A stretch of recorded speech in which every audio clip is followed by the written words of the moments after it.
안녕하세요. 바른투자 커뮤니티 멘토를 맡고 있는 이빨 톡톡입니다. 오늘 이제 할 이야기는 저희는 이제 저번주 금요일날 이제 풀비중 사인을 냈어요. 주식 비중 80%에서 100%.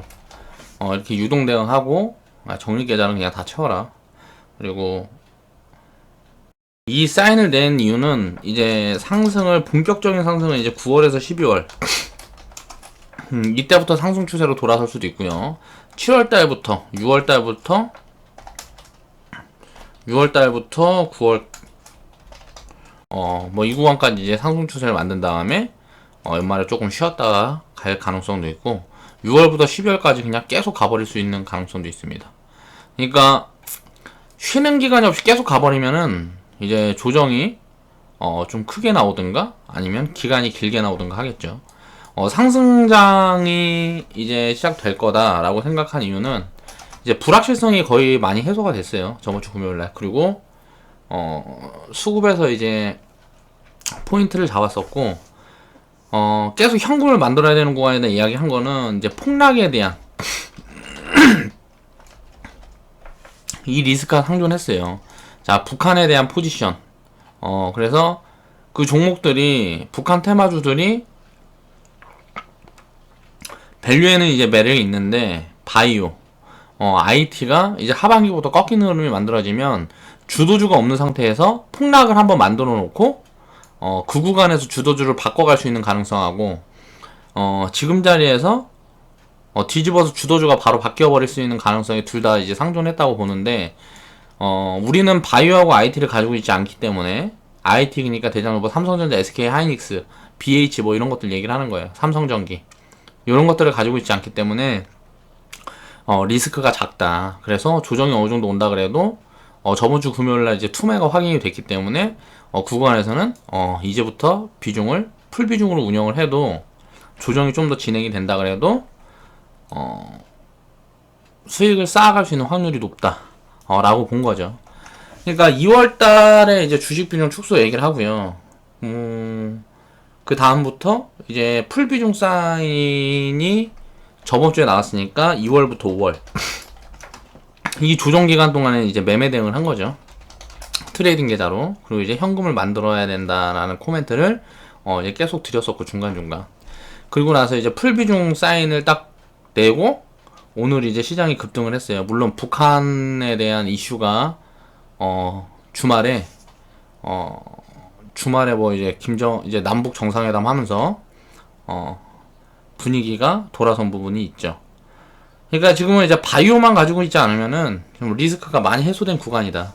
내가 그렇게 판단을 하고 있는 그 근거랑 이런저런 것들을 이제 살펴보면서 이야기를 해보겠습니다. 이제 리스크 해소 과정을 살피자. 우리가 이제 리스크 첫 번째로 봤던 게 이제 미중 부역 분쟁이죠. 이제 협상이 진행되는 과정에서 이미 시장의 리스크가 충분히 반영이 됐습니다. 처음 이 부분이 이제 리스크 요인으로 작용한 게 이제 2월 달이었고, 2월 달부터 이제 충분히 리스크가 시장에 반영이 됐기 때문에, 지금은 이제 드러난 악재 말고 새로, 무역에 대한 부분이 악화될 가능성이 거의 없다고 봤어요.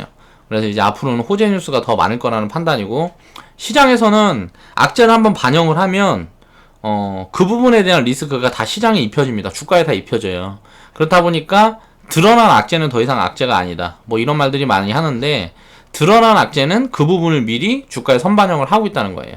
그러니까 이런 부분에서 또 이제 리스크가 작용을 한다는, 만약에 코멘트가 나오면서 시장에 빠진다 그럼 시장에 빠질 때가 된 거지.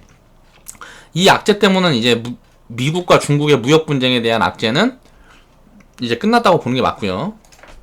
제가 4월 달부터 이제 코멘트를 드렸어요. 이제 이 무역 분쟁에 대한 이슈가 나오면서 시장이 빠지면 이제 중국이 미국채를 팔지 않으면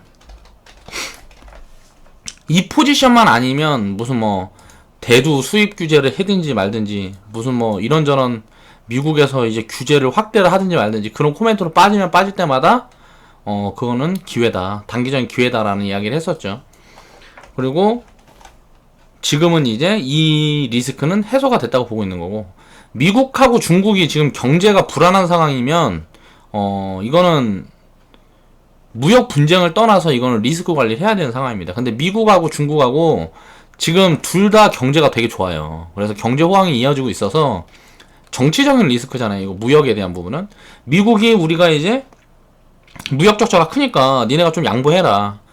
근데 중국은 이제 수용을 안 하려는 게 이 분쟁이 이제 가시화돼가지고 서로 막 관세 매기고 뭐하고 막 이렇게 하게 되면 무역으로 인해서 쌈박질을 하게 되면 중국이 손해보는 게 더 많으니까 중국이 한 발 물러설 수밖에 없는 거예요.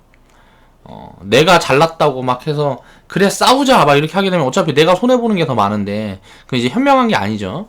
예, 물론 시진핑이 그만큼 멍청하지 않았기 때문에 이런 정도에서 이제 해소가 된 거고 이제 그래서 이제 단기 리스크는 이제 끝났다. 그래서 미중 무역 분쟁이 말고 이제 또 나올 수 있는 악재가 뭐예요? 자, 자동차 관세 이야기들이 나오죠. 새로 나오는 게 이건 뭐냐면 이제 중국, 한국, 뭐 멕시코 기존에 있던 이런 데와는 이제 협상 테이블이 어느 정도 마무리가 됐어요. 그래서 그러니까 나프타, 뭐 FTA, 뭐 이제 중국과의 뭐 이런저런 협상 이런 것들은 이제 미국에서 어느 정도 효과를 거뒀단 말이에요. 이걸 이야기를 하는 게 지금 이제 유럽하고 일본을 이제 타겟으로 보는 겁니다. 일본 같은 경우는 이제 우리나라가 이제 사드 보복을 당하고 뭐하고 할 때 중국에서 이득을 많이 봤죠. 한국 불매운동 벌어지고 또 뭐 한한령이라 그래갖고 한국 규제하고 뭐하고 하니까 일본이 그 틈에 이제 이익을 많이 봤단 말이에요. 자동차 관세 지금 이제 떠드는 거는 유럽하고 일본에는 리스크가 될 수 있는데요. 이거는 이제 한국이나 중국 같은 경우는 이건 오히려 호재라고 보면 됩니다. 한국 같은 경우는 미국에 이제 설비 투자도 많이 들어가 있는 상황이고 하기 때문에 리스크가 거의 없어요. 근데 이제 이런 부분들이 부각이 되게 되면 일본에 있는 자동차 기업들은 미국의 설비가 충분히 진행이 되지 않아요. 그렇기 때문에 일본보다는 이제 우리가 훨씬 유리하죠. 이제 관세를 어차피 두들겨 맞으면 이제 자체 생산하고 있는 현대차에서는 가격 경쟁력이 있는 거예요. 그러니까 일본 차보다 많이 팔 수 있는 유리하다는 거죠. 유럽 같은 경우도 마찬가지고요. 그러니까 이런 부분들은 오히려 이 관세를 부과를 해서 트럼프가 이게 발표를 한다. 그러면 한국 자동차 기업들한테는 이득이 되는 뉴스예요.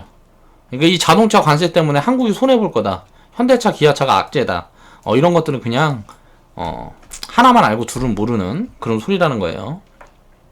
그래서 무역 분쟁에 대한 부분은 이제 우리나라 경제에는 더 이상 이제 뭐 타격 요인이 리스크 요인이 될 수 있는 그런 부분이 이제 지나갔다라고 판단을 해도 된다는 게 제 생각입니다. 그리고 이제 제가 계속 언급했던 게 미국과 한국의 금리 격차 확대 리스크. 그러니까 금리 격차가 지금 미국이 1.5예요. 기준금리가. 근데 한국이 1.5고 미국이 1.5에서 1.75죠. 그러면 0.25포인트 앞서 있는데 이게 6월에 금리 인상을 하면 0.5포인트까지 벌어진단 말이에요. 그러면 이제 외국인 자본이 많이 빠질 거다. 근데 이거는 이제 환율 하나로만 보는 게 아니고 이게 금리 하나로만 보는 게 아니고 환율로도 보는 거예요. 이게 우리나라 이제 원화 강세가 조금 더 진행, 이제 달러가 미국이 금리 인상을 지속하면서 달러 강세가 막 이제 진행이 됐잖아요. 이건 이제 오래 갈 수가 없다고 이제 제가 말씀을 드렸었고, 그건 여러 가지 요인이 있는데, 달러 강세가 이제 약세로 둔화되게 되면 신흥국 리스크는 사라지는 거예요. 그 이유는 뭐예요? 미국이 금리를 이제 1년에 뭐 4번 올리겠다, 3번 올리겠다 막 얘기하다가 이제 거의 3번으로 굳어지는 쪽이란 말이에요. 그러니까 원래는 이제 뭐 1년에 4번 올리겠다는 거는 금리를 굉장히 가파르게 끌어올리는 거기 때문에 그 부분 때문에 이제 달러 강세가 진행이 됐는데 이번에 이제 미국 연준에서 지금까지는 이제 금리를 이렇게 올리는데 앞으로는 금리를 빠르게 올리지 않겠다 라는 식의 코멘트가 나왔어요. 그렇기 때문에 이 부분은 리스크가 없는 거예요. 이제 어느 정도 있었던 부분들은 이미 2월, 4월, 2월부터 지금 5월까지 외국인 자금들이 빠져나간 부분에서 이미 상쇄를 해서 그 리스크 부분이 시장에 반영이 된 거죠. 이것도 그렇게 체크를 해볼 수 있고, 여기에서 이제 리스크가 확대되는 게 한국이 11월 전까지, 이제 뭐 10월 전까지, 그러니까 9월 FMC에서는 거의 금리 인상을 안 할 가능성이 되게 높아졌어요. 그러면은 이제 11월을 봐야 되는데 10월 전까지 금리 인상을 한국이 한 번만 하면 이 리스크는 거의 해소가 된다고 봐야 돼요. 6월에 인상을 해서 이미 0.5포인트 0.5% 정도 격차는 지금 확실시 되고 있어요. 이런 부분은 확실시 되기 때문에 이 부분에 대한 리스크는 다 나온 거죠. 근데 여기에서 만약에 한국이 금리 인상을 안 하고 계속 버틴다. 요렇게 되면 이 리스크가 또 불거질 수가 있어요. 그러니까 그런 포지션이 오기 전까지, 한 10월 전까지는 이런 부분에 대한 리스크는 신경 쓰지 않아도 된다라고 판단을 한 겁니다. 그래서 FOMC에서 6월 금리 인상 확실시 되고 있는데, 이제 미연준의 코멘트가 이제 긍정적으로 나왔다. 그리고 6월에 이제 2번이 아닌 1번 정도의 금리 인상이라 그러면 이제 9월 달에 안 하고 연말에 할 가능성이 높죠. 그러면 이제 한국은 7월에서 12월, 12월까지가 아니고 10월, 7, 8, 9, 10, 10월까지 금리 인상을 한 번만 한다 그러면 이 금리 격차는 지금 수준에서 유지가 될 거기 때문에, 지금 이제 0.25% 정도 차이가 나는데 0.5%로 시장은 받아들이고 있는 거예요. 근데 10월 이전에 만약에 금리 인상을 한국이 하지 않으면 이 격차가 더 커질 수 있기 때문에 외국인 자금 더 빠질 수가 있죠. 그러니까 그 부분을 봐야 돼요. 만약에 그렇게 해서 금리 인상을 안 하고 계속 버틴다. 그럼 이제 외국인 자금 많이 나갈 수 있으니까 이때는 다시 또 현금을 만들어내는 포지션입니다. 그러니까 그때까지 금리 인상만 해주면 상승 추세가 좀 길게 진행이 될 수 있다는 게 제 판단입니다. 그래서 6월 FOMC의 금리 인상 부분은 이미 드러난 악재 요인이라 시장에 선반영되어 있기 때문에 지금에서는 이제 0.5% 금리 격차, 이 부분은 이제 수긍을 하고 있는 거예요, 시장에서. 이 부분에 대한 외국인 자금은 이렇게 금리 격차가 이 정도 벌어질 거에 대한 외국인 자금은 이제 빠져나갔다고 보는 거고, 여기서 이제 확대되냐 확대되지 않느냐의 포지션을 봐야 되는데, 이제 10월 이전에 한국에서 이제 금리 인상을 한 번만 하면 이건 더 이상 확대되지 않을 가능성이 높다. 그렇게 보는 거죠. 자, 북한 리스크, 지정학적 리스크. 이건 이제 제가 저번 주에 만든 거라 주말에 이제 그 뉴스 나온 걸 보지 않고 만든 거예요. 그래가지고 지금은 이제 뭐 거의 이건 무조건 끝났다고 이제 거의 확실시 되고 있죠. 이제 북미회담의 무산으로 이제 금요일에 리스크가 있는 것처럼 시장에는 이제 북한 테마주들이 많이 조정을 받았단 말이에요. 근데 이제 리스크가 확대되기보다는 북한의 포지션이 핵폐기, 경제 개방으로 확실히 방향을 잡았다고 저는 이미 그때 판단을 했습니다. 그래서 핵폐기를 만약에 안 한다라는 코멘트가 북한에서 나온다거나 이제 뭐 진짜 될 대로 되라 식으로 그렇게 되지 않는 이상 지금 같은 흐름에서는 이건 이제 리스크는 오히려 호재로 돌아서는 국면이에요. 그래서 우리가 그걸 봐야 돼요. 지금 북한에서 핵폐기를 하지 않을 정도면 이 정도로 강력하게 어필을 하면서 경제 개방을 이야기할 리가 없어요. 그리고 지금 여기에서 하나 봤던 게 중국 뒷배. 중국에 이제 시진핑 뭐 만나러 가고 뭐하고 하면서 이제 미국에서 트럼프가 그런 이야기를 했단 말이에요. 중국에서 이제 뒤봐주고 있는 거다. 그래서 중국 믿고 지금 북한이 저런 식의 코멘트를 한다. 뭐 이런 류의 이야기를 많이 했어요. 그러면서 이제 북미회담을 이제 취소하겠다 뭐 이런 이야기를 했기 때문에 여기에서 한번 이제 삐걱대면 이제 또 중국 탓으로 불거지면 어떻게 되겠어요? 이제 무역 분쟁이 다시 시작될 수가 있고 막 별로 뭐 이런저런 이권이 막 개입을 할 수가 있단 말이에요. 그러니까 중국에서도 골머리가 아파서 그런 식으로 진행될 가능성은 거의 없어 보여요. 그리고 북한도 어떻게 보면 미국 자본이 들어오는 게 미국 자본이 들어오는 게 중국으로 인해서 이제 시장이 이제 경제 개방을 하는 것보다 더 유리할 수 있어요. 그러니까 이런 거는 이제 여러 가지 부분이라서 어떻게 좀 하나로 정의드려서 말씀드리기가 좀 애매하고, 이 부분이 궁금한 분들은 스스로 이제 좀 공부를 해보기 바랍니다. 이제 뭐 뉴스 같은 것도 찾아보고. 그래서 이제 북한 리스크도 없다. 자, 금리 격차. 이건 일단 10월달까지, 이제 올해 한 10월, 9월, 10월까지, 벌었다. 이제 뭐 9월이나 뭐 이쯤 돼갖고, 8월이나 이쯤 돼가지고 만약 한국에서, 우리는 이제 연말까지 금리 인상 안 할 거다. 뭐 이런 식으로 해버리면 이건 이제 리스크가 되겠죠, 다시. 그러니까 그런 부분만 없다 그러면 이건 이제 뭐 리스크가 거의 없어졌다라고 보고 있는 거고, 우리나라도 지금부터 연말까지는 금리 인상을 한 번 정도 계획을 이미 하고 있기 때문에 하고 있는 걸로 보여지기 때문에 그 부분에 대한 것 때문에 금리 인상을 한다는 전제하에 한 번은 한다는 전제하에 이제 이 리스크는 없다고 보는 거고요. 무역 분쟁 없어지고 금리 리스크 없어지고 북한 리스크도 없어졌다. 그동안에는 조정이 한 번도 없이 그냥 올라가 있었기 때문에 왜 폭락을 예상했냐면 북한 테마가 무너지면서 바이오가 같이 빠져버리면 시장은 이제 투매가 나올 수 있단 말이에요. 투매가 크게. 막 지수가 마이너스 3%, 5% 이렇게 빠질 수가 있단 말이에요. 그렇게 빠지게 되면 이제 바이오 같은 경우는 아예 투심이 꺾였기 때문에 북한 테마는 한번 무너지고 한꺼번에 무너지고 하게 되면 한번 크게 출렁일 수가 있다는 거죠. 시장이 뭐 한 15%막 이렇게씩 빠질 수 있다고 봤어요, 저는. 그래서 그런 부분들 때문에 주식 비중을 적극적으로 못 채웠는데, 북한 테마주들이 금요일날 조정을 받는데 바이오가 시장을 받쳤단 말이에요. IT가 시장을 받쳤어요. 그래서 그런 부분들을 보면서 이거는 종목 장세, 순환매 장세가 지속되고 있다. 거기다 외국인 기관 수급들이 오랜만에 동반 순매수를 했었죠, 저번 주 금요일에. 그래서 그런 부분들 보면서 이건 종목 장세가 끝나는 부분이 아니기 때문에 시장에 돈이 많다는 거예요. 유동성이 많다는 거죠. 외국인 자본이 이렇게 빠졌는데 시장이 요거밖에 안 빠졌다. 이거는 시장이 유동성이 많다는 거예요. 그렇기 때문에 포지션을 적극적으로 취할 수 있었던 거고요. 그리고 또 있는 게 이제 신흥국 위기설이에요. 아르헨티나, 터키, 브라질의 이제 부도 리스크 확대. 이건 보면 이제 글로벌 경기가 안 좋다 그러면 이건 리스크가 크게 나올 수 있습니다. 이제 금융위기 되는 거예요. 왜? 글로벌 경기가 안 좋으면 이건 이제 확산되거든요. 여기 아르헨티나, 터키, 브라질에서 이제 뭐 러시아부터 해서 아시아 신흥국부터 해서 아프리카, 이게 확산이 돼요. 그러니까 왜냐면 서로 자본이라는 게 다 얽혀있기 때문에 이게 또 이제 유럽으로 갔다가 막 이렇게 아메리카, 미국까지 해가지고 이게 확산이 되는데, 글로벌 경기가 지금은 좋은 국면이란 말이에요. 그래서 이 리스크 요인은 단기적으로 끝날 수밖에 없어요. 물론 이제 버블을, 이제 시장 버블들을 이제 다 만들고 글로벌 증시가 또 한 번 움직인 다음에 그때까지도 이렇게 부실하다, 아르헨티나나 터키, 브라질이 계속 이렇게 부실하다 그러면 한번 개박살이 날 수 있겠죠. 이제 글로벌 경기가 꺾이는 측면에서는. 근데 지금은 그런 부분들이 아니기 때문에 그렇게 크게 리스크 요인으로 보지 않아도 되는 거고, 이제 달러 강세가 지속된다는 판단을 한다 그러면, 달러 강세가 지속이 되면 무조건 이건 리스크는 커져요.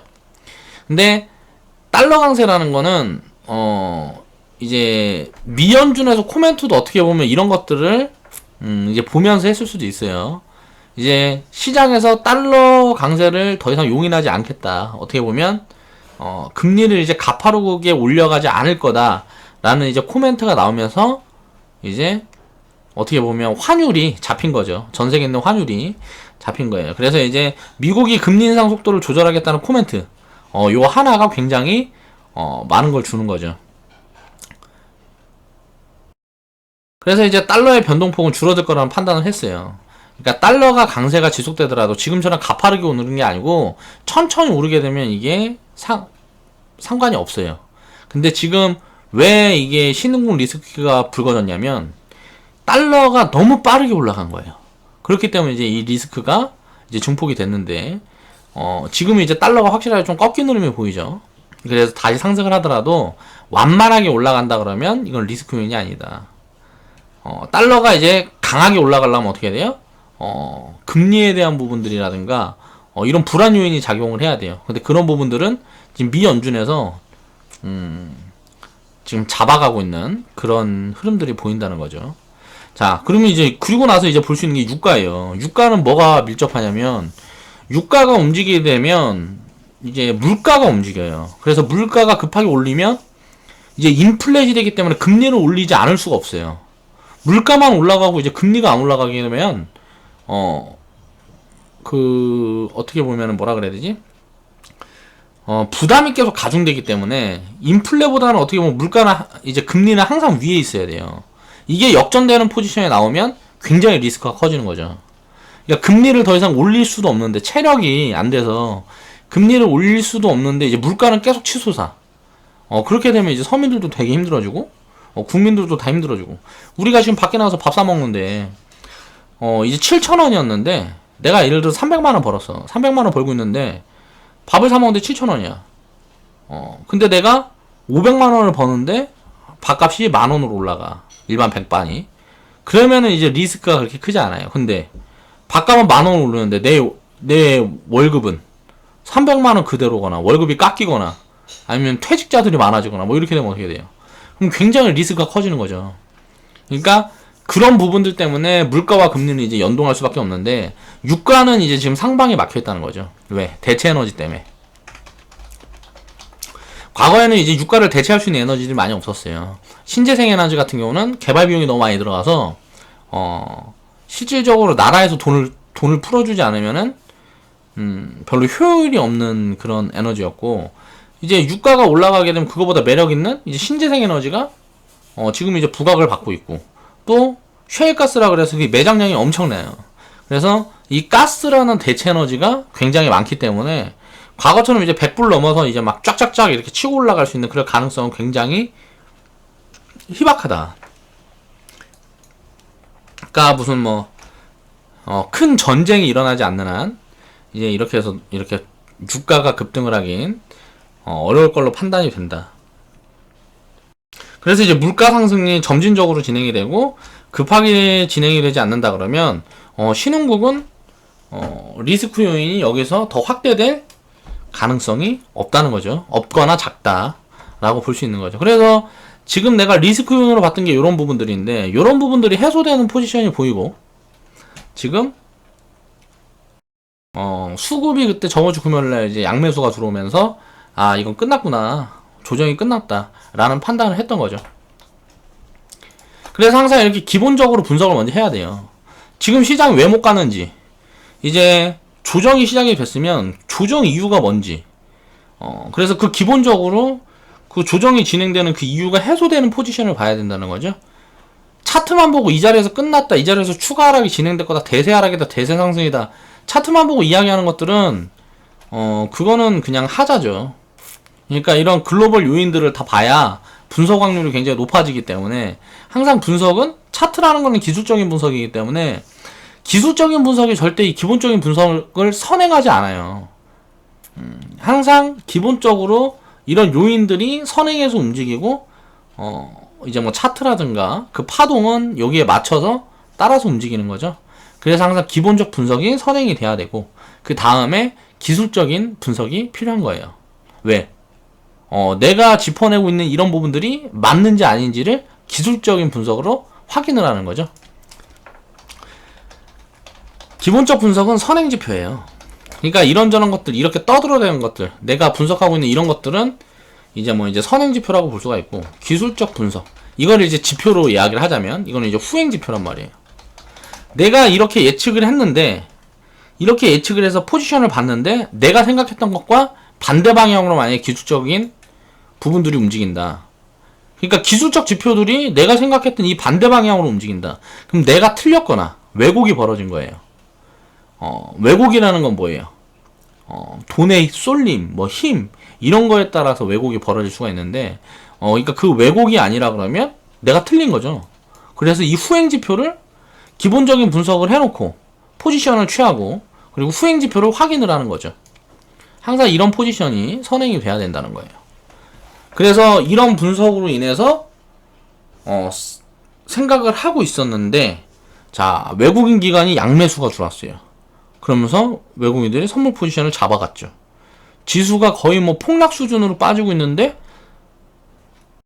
메이저가 잡아간다. 이건 이제 기술적 지표가 내가 예상하고 있는 방향으로 맞아 떨어진다. 그러면 기본적으로 분석했었던 선행지표, 그걸로 내가 예측을 했는데, 예측한 부분을 그러니까 내 예측은 선행지표란 말이에요. 내가 예측한 부분을 기술적인 지표가 보장을 해줘.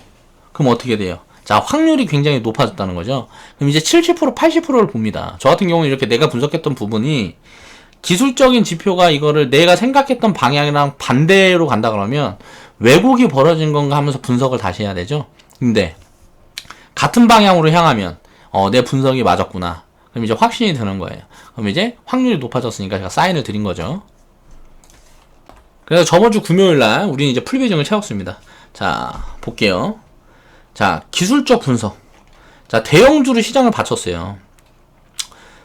추세 전환 가능성. 대형주가 뭐였어요? 자, 코스피에서는 IT, 삼성전자, SK하이닉스. 코스닥에서는 이제 바이오인데, 바이오 대장이 어디로 가 있어요? 다 코스피에 가 있잖아. 셀트리온, 삼성바이오로직스가 시장을 받쳤단 말이야. 그러면서 이게 함께 빠졌으면 이거는 이제 리스크 요인으로 봐야 돼요. 왜? 이게 함께 만약에 이 정도 이렇게 크게 무너졌다 그러면 이거는 추가 하락이 더 진행될 가능성이 굉장히 높아요. 그런데 시장에서 큰 것들 받쳐놓고 중형주, 소형주를 갖다 때려 팔아버렸다. 이건 무슨 말이냐면 중형주, 소형주는 투매가 나온 거예요. 심리적으로 불안하니까 던진 거죠. 그럼 이건 투매라고 볼 수 있는 거예요. 근데 대형주를 이렇게 샀다는 건 뭐예요? 이렇게 받쳐놨다는 건 뭐예요? 자, 시장의 유동성이 충분하다 라고 볼 수가 있는 거죠. 그래서 제가 저번주 금요일날 이야기를 했습니다. 이렇게 양봉 하나 띄우면 이거 추세 전환이 거의 확실시 된다. 그 양봉이 오늘 딱 만들어졌죠. 이건 이제 저번주 금요일날 만들었던 영상이라고 말씀을 드렸어요. 그렇다 보니까 마이너스 3%, 소형주는, 중형주는 마이너스 2%, 이렇게 거의 뭐 폭락, 단기 폭락이 나온 시점에서 우리는 다 채워버렸단 말이에요. 그렇게 해서 내 예측이 맞아갖고 양봉을 이렇게 쭉 뻗어버렸어. 그럼 어떻게 됐을까? 오늘 수익이 많이 나는 장이었고, 이 포지션을 지금은 이제 조금 수익이지만 이게 이제 수익이 확대되면 어떻게 될까요? 가장 좋은 포지션을 잡았기 때문에 이 수익 확대는 복리를 입어서 되게 좀 크게 늘어나요. 시간이 지나면. 우리가 9월달부터 10월, 11월, 12월, 1월 1월달에가 어떻게 피크를 찍었는데 10월부터 1월달까지 수익을 크게 확대하지 못한 이유는 뭐예요? 8월달에 비중을 다 채워버린다. 9월달에 투매를 맞아버렸단 말이에요. 과거에 우리 초기 회원분들은 기억하시죠? 8월달에 내가 주식 비중, 풀 비중 사인을 내렸는데 9월달에 갑자기 뭐 북한에서 뭐 전쟁 난다 그런 거야. 그러면서 투매를 맞아버렸잖아. 그거는 이제 내가 예측을 못했던 거죠. 그건 이제 돌발 악재였기 때문에 이제 예측을 못했죠. 그렇게 막 전쟁 수준으로 갑자기 뭐 그렇게 될 줄은 예측을 못했었죠. 그래서 9월에 투매를 맞았기 때문에 그 투매를 맞은 걸 그냥 버텼기 때문에 당연히 수익 전환이 이제 늦어져서 수익을 1월달까지 크게 확대 못한 거죠. 근데 이번에는 내 예상대로 상승 추세로 전환하면 수익 확대가 굉장히 크게 난단 말이에요. 왜? 포지션이 정확하게 맞아 들어갔으면. 그런 부분들을 이제 살펴보면 될 것 같고요. 그래서 또 오늘 기술적인 지표가 또 확인해 줬습니다. 이러면 이제 확률이 굉장히 높아지는 거예요. 자, 볼게요. 이제 오늘 장인데 오늘 뭐 소형주가 거의 5% 양봉을 뻗어버렸죠, 여기? 내가 이거 양봉 하나 나오면 내가 이거 추세 전환이 거의 뭐 한 8, 90% 확실해진다 뭐 이렇게 얘기를 했단 말이에요. 이거 오늘 이렇게 양봉 나와버렸어. 그쵸? 이제 뭐 대형주는 어저께 나온 거고, 양봉이. 오늘은 뭐 이제 소외됐죠? 이거는 무슨 말이에요? 가겠다는 소리죠. 그리고 중소형주가 이렇게 강하고 대형주가 약하다는 건, 자, 종목 장세가 진행되겠다는 소리예요. 종목 장세가 진행될 거다. 그러면 지수는 크게 많이 못 올라도 종목별로는 굉장히 크게 움직이는 종목들이 많아질 거다 라고 볼 수가 있는 겁니다. 그래서 예측했던 부분들이 이게 사실 이번 주에만 나왔으면 됐어요. 이 양봉이 오늘 나오는 게 아니고, 이건 이제 북한에서 뭐 이 코멘트 뭐 남북 정상회담을 제가 예상을 했던 게 아니고 요번 주 안에만 나오면 된다라고 저는 봤습니다. 그래서 요번 주 안에 나올 거다라고 봤는데 그게 갑자기 주말에 남북 정상회담 뭐 그거 나오면서 이제 바로 나와버린 거죠. 그래서 이제 지금 상황으로 보면 거의 뭐 추세 전환이 거의 확실해 보이고요. 고점 돌파를 해서 갈 가능성이 높아요. 그런데 이게 바로 못 가면 여기에서 좀 갔다 이제 뭐 등락하면서 지수가 이게 대형주까지 같이 가줘야 이제 지수가 폭발을 하는 건데, 지금 대형주는 시총 상위주들이 바이오, IT, 무거운 종목 IT는 한번 뻗을 수가 있는데 바이오는 못 가요. 제 판단에 못 갑니다. 그러면은 바이오가 추세를 못 돌리면 바이오보다 시총이 더 커져야 되겠죠. 시장을 주도를 하려고 그러면 그때까지 괴리가 한 올해 연말 근방까지도 갈 수가 있다. 그렇게 되면 추세는 이미 지금 전환돼서 종목 장세가 진행이 돼도 지수는 이제 내년 1월이나 올해 한 11월, 12월부터 움직일 수가 있다는 거죠. 그러니까 지수는 그렇게 많이 못 움직이고 종목별로만 굉장히 강한 장세가 펼쳐질 가능성이 높다. 결국은 지수가 가든지 말든지 종목별로 그렇게 해가지고 안전한 포지션에다 이제 확인만 되면 지수가 가고 말고는 중요하지가 않아요. 주식 비중을 채워야죠. 바이오만 빼고 다 좋을 것 같은데 바이오를 우리가 안 들고 있어. 그럼 어떻게 해야 돼요? 자, 주식 비중 확대해야 되겠죠. 그리고 바이오를 만약에 들고 있다. 바이오 다 던져버리고 주식 비중 확대를 해야 되겠죠. 그런 포지션이고, 지금 보면 이제 메이저 포지션의 변화. 그동안에는 이제 외국인과 기관이 이제 양매수가 없었어요. 그동안 이제 외국인 기관이 양매수가 없었기 때문에 이런 부분들이 코스피, 코스닥 전부 다 해갖고 외국인 기관이 함께 산 적이 없었단 말이에요. 개인 매물이 좀 나왔는데 더 나와야죠. 개인 매물은 더 나와야 되는데 개인 매물이 이렇게 나오면서 하루 만에 뭐 이제 코스피 4,800억, 최근 들어서는 이렇게 많이 나온 적이 없었죠.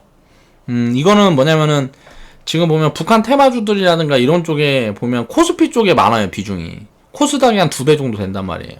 코스닥은 바이오 뭐 4차 뭐 요런저런 뭐 기술 기업들이 많고 그러니까 성장주들이 많고, 지금 북한 테마주들은 다 가치주들이 움직이는 거란 말이에요.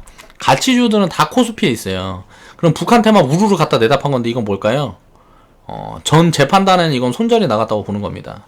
그러니까 신용이 굉장히 많았거든요. 제가 개인 신용 1위 제가 언급을 했었던 게 있었죠. 이게 뭐였냐면은 이제 뭐 현대 엘리베이, 이제 현대 로템이 있었단 말이에요. 근데 요렇게 나왔다. 개명으로 요렇게 나왔다. 요것도 신용 다 털린 거예요. 신용이 다 털렸다고 보기 때문에, 신용이 다 털렸는지 조금 털렸는지 모르겠는데, 만약에 신용이 조금 털렸다. 그럼 이제 상당으로 조금 뻗듯하다가 또 밀리겠죠. 근데 신용이 이제 완전히 다 틀렸다 그러면 많이 갑니다, 위로. 그러니까 이런 부분들은 체크를 좀 해봐야 될 것 같고, 그렇게 판단을 한 거예요.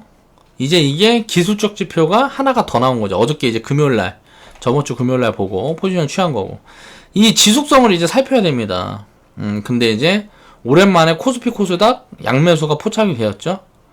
내가 상방으로 예측을 했는데 기술적 지표도 그렇게 얘기를 한다. 그럼 이제 확률이 굉장히 높은 거다. 항상 분석에 대해서 내가 잘못 판단했는데, 내가 판단한 것과 시장에서 이야기하는 기술적 지표가 반대 방향일 때는 분석을 세밀하게 해야 됩니다. 근데 이렇게 같은 방향일 때는 확률이 매우 높아요. 자, 트럼프의 북미 정상회담 취소 코멘트로 그동안 몰려있던 개인 신용이 많이 털렸다는 판단이다. 공매도 차익 실현, 외국인 선물 포지션, 청산 포지션이 만들어진다 그러면 지수 하방 포지션이 오히려 리스크가 될 수 있는 구간이다. 바이오가 왜 버블을 이만큼 확대를 했는지 생각을 해봐야 돼요. 셀트리온 같은 거 보면은 공매도가 겁나 깔렸었단 말이에요. 공매도가 겁나 깔렸었는데 계속 올라가. 그러니까 어떻게 된 거예요? 공매도 세력들이 손절을 잡으니까 어떻게 돼요? 공매도 손절.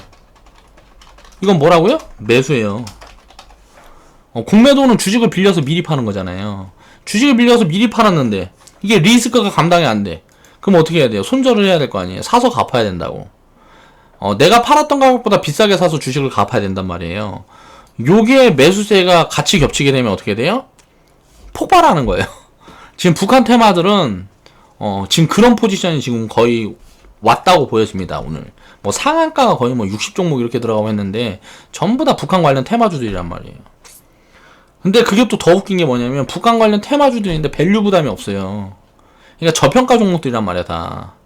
그러니까 리스크가 많이 없으니까 더 강하게 들어가는 거죠, 매수세가.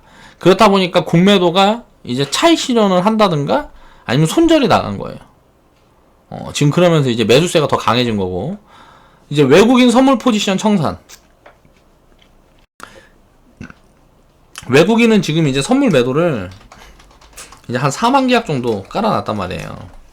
지금 4만 계약 정도 이제 지금 깔려 있어요. 언제부터? 2월부터 5월까지. 요거에 만약에 손절로 가버리면 굉장히 많이 갈 거예요. 지수는 단기적으로 버블이 굉장히 크게 확대를 할 거고, 지수가 갑자기 빡 뻗어버리면 어떻게 될까요? 조정 들어오겠죠.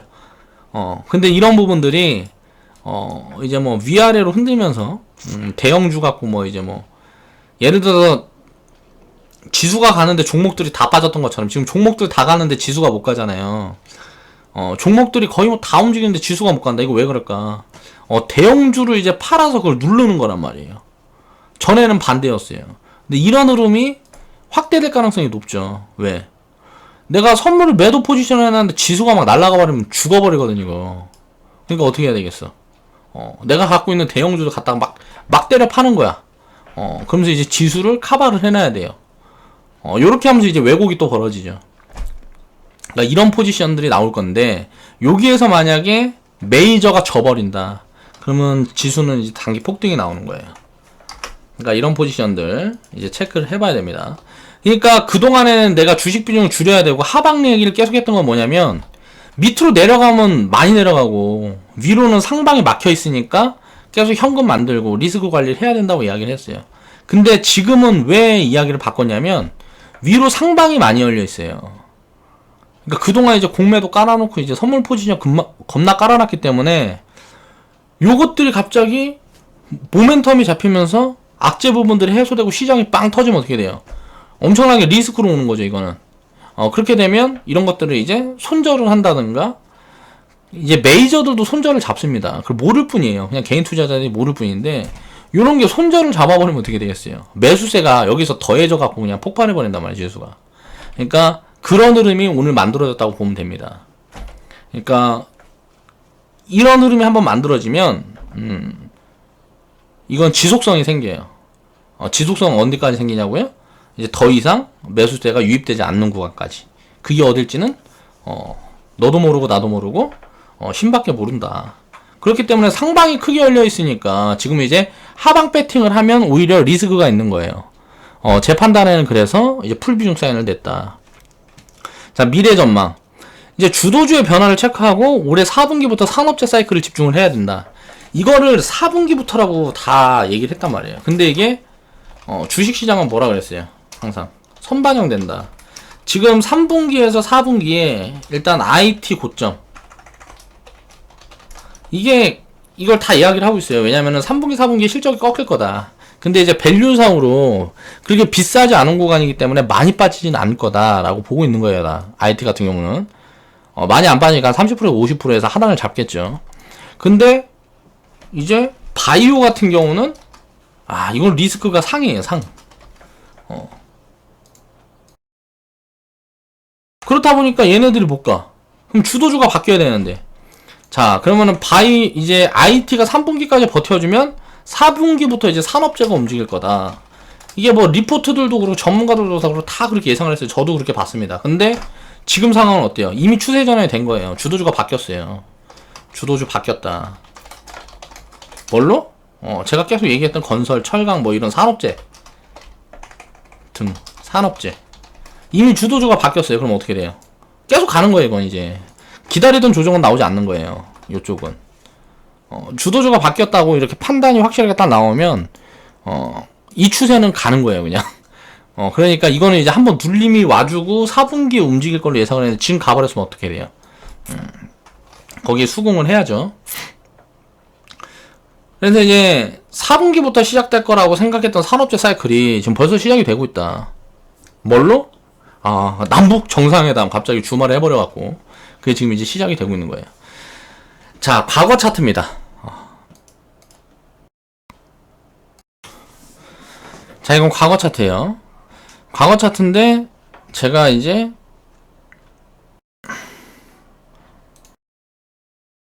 말씀 많이 드렸었죠. 여기에 이 구간이랑 지금 구간이랑 굉장히 비슷하다. 이게 왜냐면 이때도 경제가 좋았는데 경제 뭐 쓸만했어요. 쓸만했다. 경제가 쓸만했고 지금도 마찬가지 상황이에요. 근데 이 기간이 이때는 횡보를 15개월 했단 말이에요. 코스피가. 지금도 15개월 할지 이게 뭐 9개월, 10개월, 8개월 만에 마무리하고 이렇게 주가가 올라갈지 이거는 모르는 거예요. 이때 상황과 지금 상황을 완벽하게 일치할 수는 없으니까. 근데 이제 이거 다 주려면 어떻게 하는 거야? 근데 이제 요 구간은 거의 나올 확률이 거의 70% 이상이다. 이렇게 한 번 더 나오는 구간은.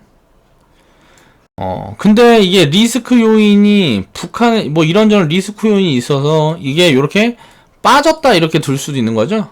그래서 요 빠지는 포지션이 나올까봐 이 하단 부분에 대한 리스크가 계속 부각이 됐으니까 제가 이제 리스크에 대한 부분을 말씀을 드렸던 거예요. 그러면서 현금을 만들어야 된다. 근데 이제 이 가능성이 없어졌어요.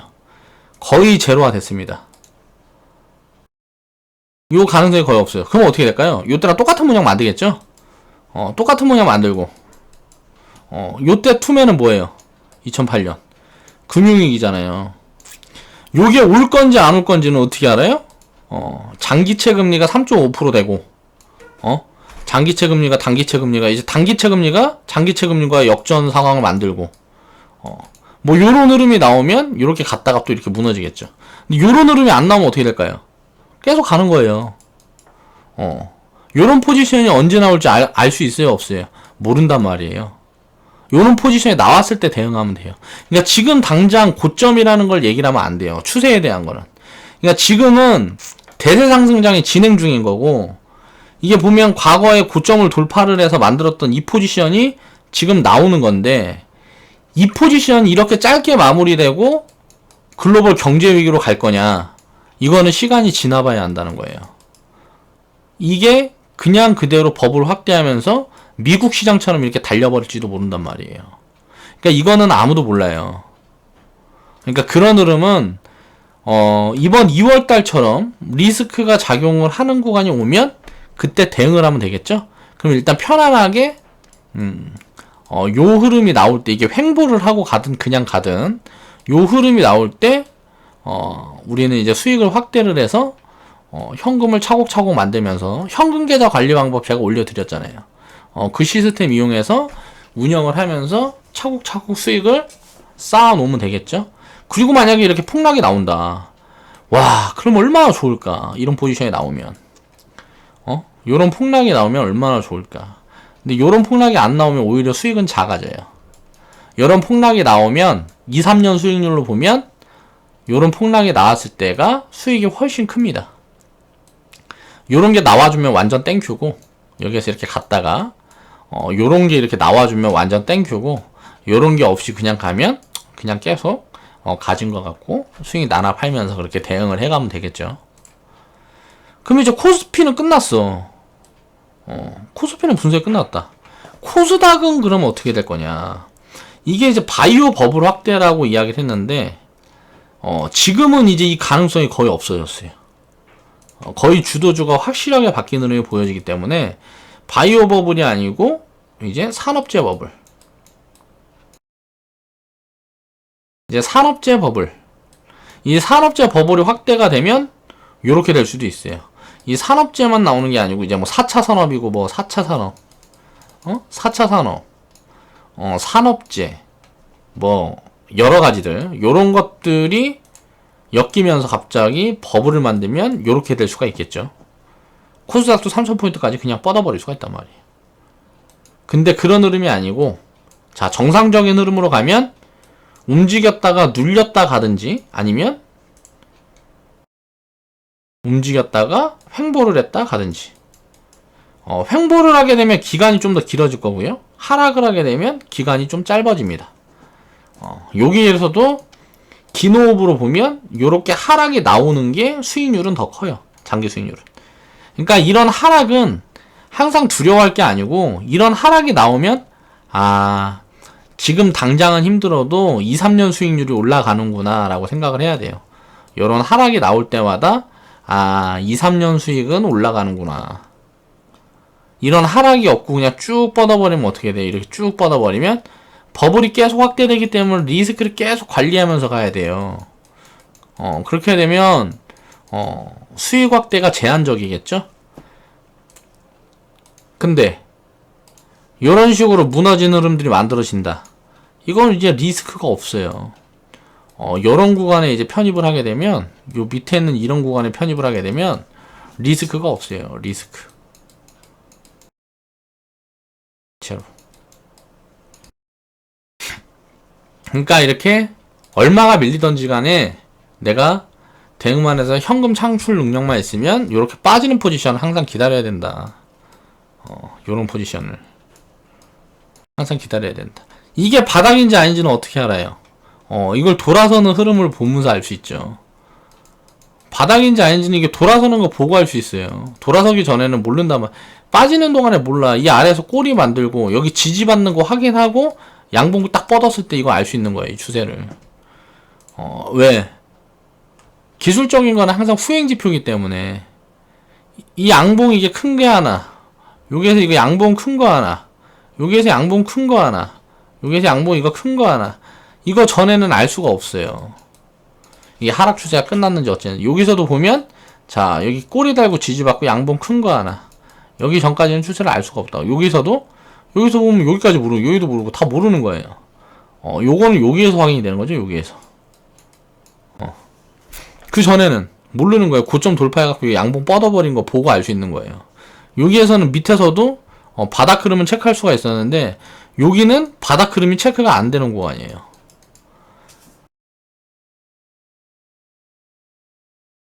그래서 코스닥 같은 경우도 우리는 그냥 여기 보자. 여기 보고 가면 돼서 3000포인트. 여기 보고 가면 돼요. 여기까지 간다고 보고 여기에서부터가 이제 뭐 폭락이 나왔다 갈지 그냥 여기서 이렇게 횡보하다가 이렇게 갈지 횡보하다가 가는 척 했다가 밀어놓고 또 이렇게 갈지 이거는 모르는 거죠. 이건 패턴이라는 거예요. 이 파동은 어떻게 움직일지 모르는 거예요. 근데 어때요? 일단 여기까지는 천천히 가든지 빨리 가든지 일단 뭐 3000포인트까지는 갈 거다. 왜? 4차 산업 있으니까 4차 산업 있고 산업재들 뭐 이런 거죠. 이 4차 산업이 5G만 4차 산업이 아니잖아요. 5G가 시작이고 그걸로 인해서 산업 전반에 입혀지는 거란 말이에요. 4차 산업은. 그렇기 때문에 그러면은 자 모멘텀 확실하고 3000포인트까지 간다. 지금 코스닥 저평가잖아요. 일단 제일 중요한 게 뭐예요? 저평가. 코스피도 마찬가지예요. 코스닥 바이오 빼면 완전히 절대 저평가란 말이에요. 바이오만 안 가고 가겠지 뭐. 코스피는 자 우리가 GDP 3000 GDP 3만불 그럼 3000포인트 GDP 4만불까지 4차 산업 되면서 GDP 4, 5만불까지 올라간다. 자 시장 뭐 4000포인트 5000포인트 보는 거죠. 거기다 버블 좀 생기면 한국 시장도 5000포인트 7000포인트 가는 거야. 버블 좀 생기면. 그럼 일단 안전빵은 어디에요? 자 3000포인트 코스닥은 뭐라 그랬어요? 코스닥도 3000. 자 3000 이상부터는 자 이게 버블인지 아닌지 산업 상황 보면서 그때 시기 보면서 분석을 해보면 되겠죠. 항상 그래서 이 차트를 펴놓고 볼 때는 여기에 대한 상황을 항상 같이 살펴야 됩니다. 지금 경제 상황이 어떻고 그런 부분들을 이제 후행으로 가르쳐 주는 게 차트 이런저런 기술적 지표들이에요. 그것만 보고는 절대 알아낼 수가 없어요. 그래서 차트 공부만 해가지고는 절대 주식 투자로 성공을 할 수가 없습니다. 이런 부분들을 이렇게 오늘 양봉이 나올 게 아니고 이런 부분이 되면 추세 전환이 확실히 된다. 자 이렇게 빠졌는데 시장에 있는 섹터며 수급이며 모든 걸 분석을 해보니까 이거는 상방 확률이 굉장히 높아 보인다. 그래서 이걸 예측을 했는데 오늘 양봉이 딱 떨어지면서 예측이 들어 맞았다라는 걸 보여줬잖아요. 그럼 어떻게 예측이 들어 맞으면 어떻게 수익 확대하면 되겠죠. 예측이 맞았어. 뭐라고요? 수익 확대. 운 좋았으니까. 자, 예측이 틀리면 어떻게 해요, 그러면? 수익 축소. 대응. 그러면서 이제 다음 기회를 보는 거죠. 다음에 예측이 맞아 들어갈 수 있게. 예측이 틀려도 수익. 예측이 맞으면 수익 확대. 이 포지션으로 보는 거예요.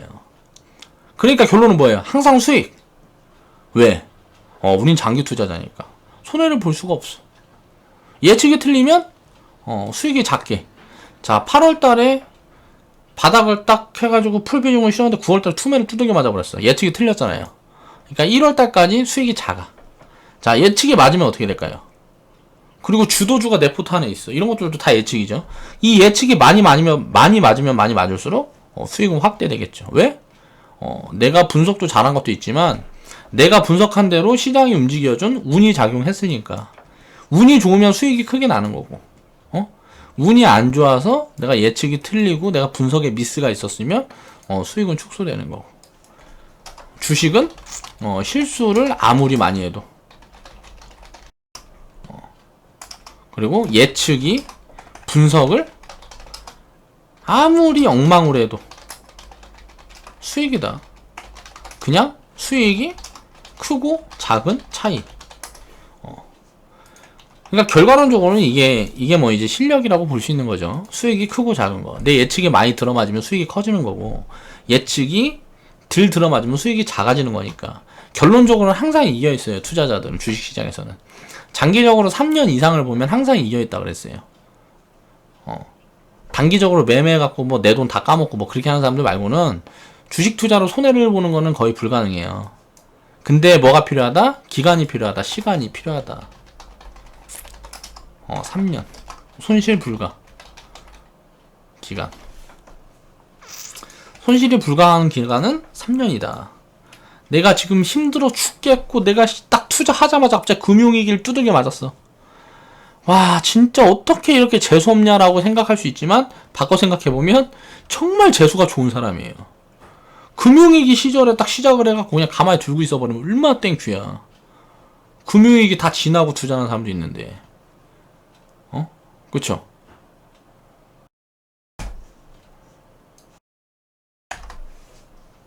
그러니까 항상 완벽하라고 할 필요가 없고, 우리는 일단 풀 비중을 채웠습니다. 이제 이거는 나중에 결과가 어떻게 되는지 시장이 증명을 해주겠죠.